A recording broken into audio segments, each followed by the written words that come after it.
Hello friends, welcome back to Neetu soul. అందరు ఎలా ఉన్నారండి? ఐ హోప్ అందరూ బాగుండాలని చెప్పి బాగున్నారు అని కూడా అనుకుంటున్నానండి. మన సబ్స్క్రైబర్స్ అందరికీ థ్యాంక్ యూ సో మచ్. నా వీడియోకి సపోర్ట్ చేస్తున్నారు. వీడియో చూసే ముందే ప్లీజ్ లైక్ చేయండి. న్యూ మెంబర్స్ చూసేవాళ్ళు ప్లీజ్ సబ్స్క్రైబ్ చేసుకోండి. అయితే వీడియోలోకి వెళ్ళిపోదాం. ఈ వీడియో వచ్చేసి నేను మొన్న కోటి సోమవారాలు ఉన్నాయి కదా, సో ఆ రోజు గురువారం రోజు చేసిన పూజ వీడియో అన్నమాట ఇది. సో కోటి సోమవారాలు అంటే ఏంటనేది నేను ఒక షార్ట్లో రిలీజ్ చేశాను కదా. కార్తీక మాసంలో శ్రవణ నక్షత్రం ఉన్న రోజును కోటి సోమవారం అంటారు. ఆ రోజు చేసిన పూజ అన్నమాట. సో ఫస్ట్ తులసమ్మ దగ్గర పూజ చేయడం కోసం అని చెప్పేసి నేనైతే ఇట్లా ముగ్గేసి చిన్నగా తులసమ్మ దగ్గర పూజ అయితే చేసేసుకున్నానండి. సో నేను ఎర్లీ మార్నింగ్ 4-4:30 అట్లా ఆ టైంకి అయితే లేవట్లేదండి. సో కొంచెం సన్ రైజ్కి బిఫోరే లేచి దీపం అయితే పెడుతున్నాను అనమాట.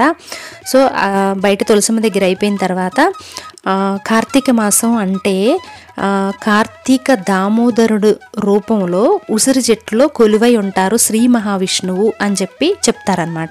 సో కార్తీక మాసం ప్రాముఖ్యత కార్తీక దామోదరుడికి అంటారు, అలాగే మహాశివునుడికి కూడా అనమాట. సో కొంతమంది శ్రీ మహావిష్ణువు పూజించే వాళ్ళు కార్తీక దామోదరు రూపంలో పూజించుకుంటారు. నెక్స్ట్ శివారాధన చేసుకునే వాళ్ళు శివుడికి కూడా పూజ చేసుకుంటారు. సో ఏదేమైనా సరే కార్తీక మాసం శివకేశవులు ఇరువురికి కూడా సమానమన్నమాట. అలాగే నేను ఏంటి అంటే కార్తీక మాసం కాబట్టి శ్రవణ నక్షత్రం వెంకటేశ్వర స్వామికి ప్రాముఖ్యత అని వెంకటేశ్వర స్వామి ఫోటో పెట్టుకుని శివుడి ఫోటో కూడా పెట్టుకుని శివ కేశవులు ఇద్దరికీ కూడా పూజ చేస్తున్నానండి. సో పూజ అంతా చేసుకున్న తర్వాత నేనేమనుకున్నానంటే కార్తీక మాసం కదా అని చెప్పేసి ప్రసాదం పంచుదామని చెప్పి అనుకున్నానండి. ఇట్లా నారికేళ్ళ దీపం అని చెప్పి చెప్తున్నారు కదా, ఇది అప్పటికప్పటికే వెలసిందంట కాదండి. పద్మపురాణంలో ఉందంట నారికేళ్ళ దీపం కార్తీక మాసంలో ఇలా సమర్పిస్తే వారు కోరికలను తీర్చుతాడు దేవుడు అని చెప్పి. నేను ఏ కోరికలు అనుకోలేదండి. జస్ట్ ఏంటంటే మనం ఏ మంచి చేసినా అది పిల్లలకి వెళ్తుంది అన్న నమ్మకంతోనే చేస్తానండి. మన కడుపును పుట్టిన పిల్లలకి మంచి భవిష్యత్తునివ్వు దేవుడా అనే ఉద్దేశంతో మాత్రమే ఈ పూజలన్నీ కూడా చేయడానికి కారణం అనమాట. సో అట్లాగే నేను కూడా నారికేళ దీపం అయితే పెట్టాను అనమాట. పూజ అంతా చేసుకున్న తర్వాత ప్రసాదం దేవుడికి నివేదన చేసి నేను ఈ రోజును గురువారం కదా ప్రసాదం డిస్ట్రిబ్యూట్ చేయాలి అని అనుకున్నాను. సో అందుకని మా అమ్మ హెల్ప్తో ప్రసాదం చింతపండు పులిహార ఉంటుంది కదా, సో అదైతే దేవుడికి నివేదన చేసి టెంపుల్లో ఇద్దామని చెప్పేసి హడావిడిగా రెడీ అయ్యి వెళ్తున్నామండి. కొంచెం లేట్ అయితే అయ్యింది టెంపుల్ దగ్గరికి వెళ్ళేసరికి.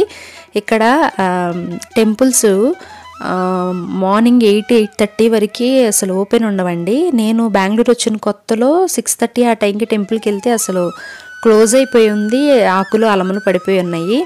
సో అందుకే లేట్గా టెంపుల్స్ ఓపెన్ చేస్తారు కాబట్టి 10కే అందరూ వస్తారు.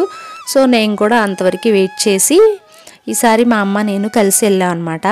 జోహిని 9 o'clock కల్లా స్కూల్కి పంపించేశాను.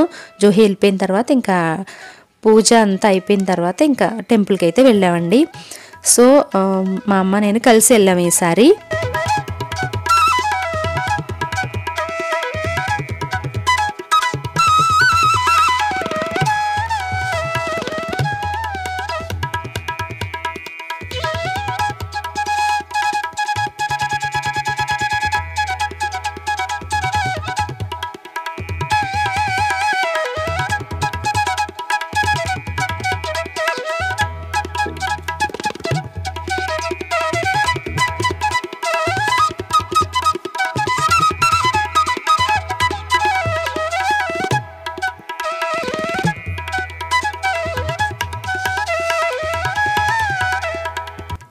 శివాలయంలో పౌర్ణమి అలాంటి స్పెషల్ డేస్లో ఫుల్ రష్ ఉంటుంది కదండి.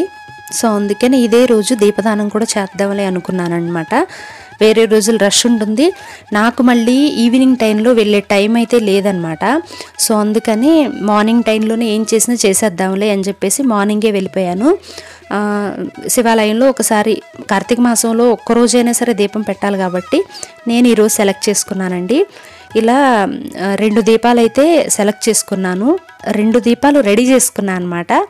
ఒకటి ఏంటంటే శివుడికి, ఒకటి వెంకటేశ్వర స్వామికి అన్నట్టుగా 2 దీపాలు పెట్టానమాట, పిండి దీపాలు.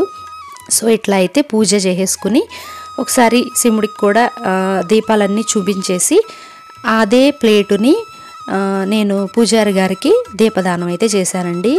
ఎంతో కొంత దక్షిణ ఇచ్చేసి దీపదానం చేయించుకుని వచ్చేసానమాట.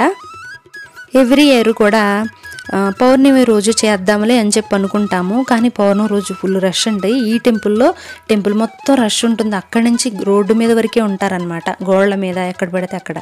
ఆ పెట్టిన దీపాలు కూడా మనశ్శాంతిగా అనిపించదు, ఎందుకంటే వెంటనే ఇలా పెడతాము, లాగేస్తారు పక్కకి, వెలిగేంత వరకు కూడా ఉండదు. ఇలాంటి నార్మల్ డేస్లో ఏంటంటే మన దీపం కంప్లీట్గా వెలుగుతుంది, మనకి కూడా తృప్తిగా అనిపిస్తుంది అనమాట, మనం పెట్టిన దీపం కంప్లీట్గా వెలిగింది అన్నట్టు. సో అందుకని ఇలా నార్మల్ డే కాబట్టి బెంగళూరు వాళ్ళకి కోటి సోమవారం గురించి పెద్దగా ఐడియా లేదు, అందుకని ఎవరు రాలేదు. మన ఆంధ్ర వాళ్ళు మాత్రం చేసుకున్నట్టున్నారు. ఇట్లా నేనైతే దీపం ఒకసారి అందరికీ చూపించేసి పూజారి గారికి అయితే దీపదానం అనేది చేస్తానండి.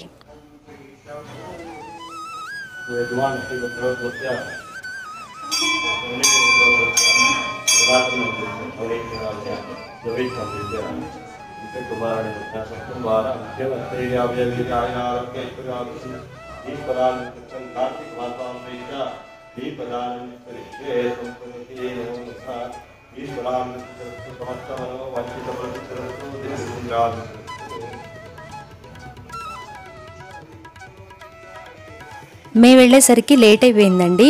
సో అప్పటికే చాలామంది వెళ్ళిపోతారు కాబట్టి మేము చేసిన ప్రసాదం ఆయనకి అప్పచెప్పేసాం. ఈవినింగ్కి ఆ ప్రసాదం డిస్ట్రిబ్యూట్ చేస్తామని చెప్పన్నారు. సో మేము వచ్చామని చెప్పేసి ఆయన మా కోసం అర్చన అది చేసి మాకు కొబ్బరికాయ అట్లాంటిది ఇచ్చి పంపించారండి. ఓకే అండి, వీడియో నచ్చితే like, comment, share and subscribe. Thank you for watching. God bless you all. Thank you. Bye.